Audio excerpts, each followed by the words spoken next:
So there's a lot of hype with this Android Q beta. I'm one of the people hyping it up as well.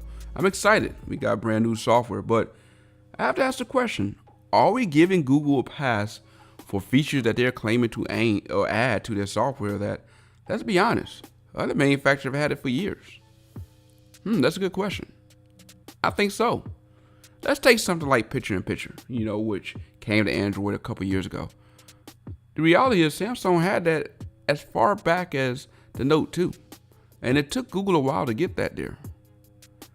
And one of the things I talked about yesterday on my podcast was the ability to go into the theming of developer options and change the accent colors and font. Well, I was able to do that on my OnePlus 6T last year. And it wasn't under the developer options. It was something that anybody can do under the display options. And yet Google just now decided to make that something that someone can play with under the developer options.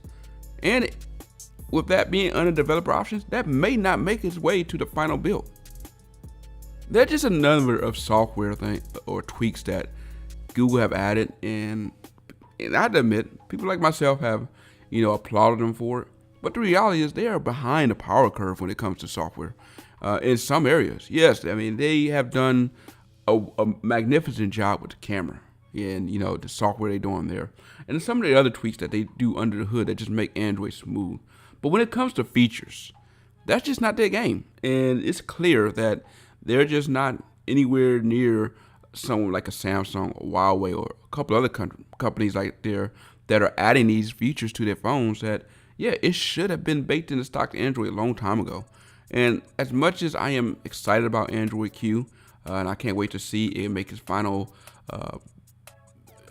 build come available for these Pixel phones and become available in the fall, the reality is that I think a lot of the features that we're going to see have been out for a while. And so for us to kind of give Google credit for what they're putting out now, it's really just overhyped.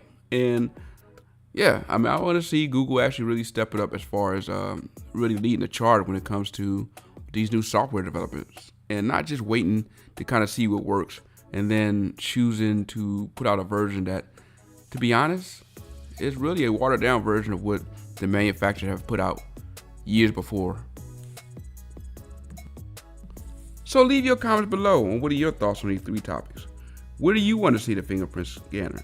Do you think Google's going to put out a game console? And will it be able to compete? And lastly, are we giving Google a lot of hype for software they should have put out years ago? Thank you again for joining me with these three quick topics. I'm out.